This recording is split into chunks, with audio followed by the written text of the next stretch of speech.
Back in 2004, the Iowa Department of Natural Resources put the Dry Run Creek watershed on the state's list of impaired water bodies due to a biological impairment.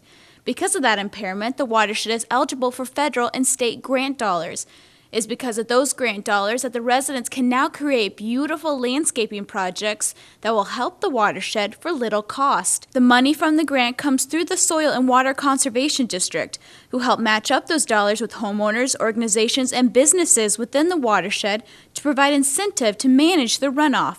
Thanks to the grant, those who participate in these projects only need to pay about 25% of the project cost. The major problem with the impairment is stormwater runoff. When it rains, the water is supposed to naturally go into the ground. However, that is hard to do when much of the land today is covered in impervious surfaces. So managing your runoff allows your runoff from your rooftops, driveways, parking lots, whatever, to infiltrate down into the ground, and it replenishes the aquifer like it would have naturally. Before we started developing and paving all these hard surfaces, we've now prevented that water from getting down into the ground like it would have naturally. So by treating your runoff, you're preventing it from entering the system via surface runoff, and that's what's causing those flash flooding, and that's what's contributing to the impairment. So homeowners can responsibly manage their runoff and help provide better water quality for our community. So what kind of projects can homeowners do with this grant funding? Some of the major projects that homeowners tend to do include pervious paving, pervious asphalt, rain gardens, green roofs, bioretention cells, and rain barrels. Right, there's a couple of water quality projects that we've installed on the property here, and there are two small rain gardens. One is about 11 square feet and the other is about 33 square feet, and they take about half of the roof water, or the runoff that would come from the rooftop during a rainfall. And then we also have a rain barrel. It's a 55-gallon rain barrel, and that'll fill up first, and then the overflow goes over into the rain garden, and then we can use that water to water plants throughout the year without having to use the hose. The City of Cedar Falls and the University of Northern Iowa are two of the largest organizations who have taken part in these projects. The city has put in many bioretention cells.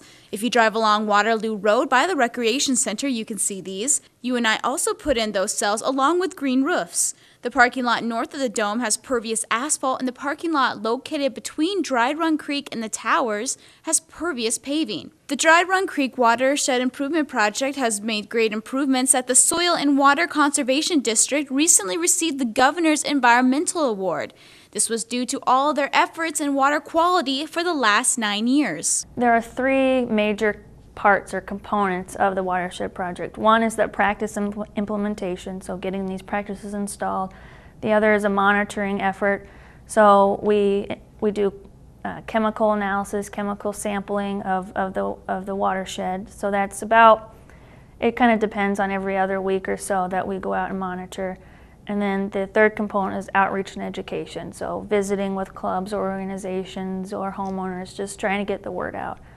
Right now, the Soil and Water Conservation District is targeting residents in the Jennings and College Square areas to do these projects because those sub-watershed areas need the most help. However, any residents in Cedar Falls can take advantage of the 75-25% cost share. Those who have already used the grant money for their own projects personally recommend it. Well, it's a really good idea because if we all put in a small rain garden or bioretention cell or a couple rain barrels, if everybody does that, we can make a really big impact on the amount of runoff that's getting to the streams. Just one person here or there does it. It will help, but there's such a large quantity that needs to be managed. If everybody does, their own small part, then we can cumulatively have a greater effect on the health of the streams, and particularly in the College Square and Jennings subwatersheds. Those are their targeted subwatersheds because they have the largest impairments currently. If you are interested in learning more about these projects and possibly installing them on your property, you can email Ashley Kittle at ashley.kittle@ia.nacdnet.net. Reporting for Cedar Falls City News, I'm Shelby Gappa.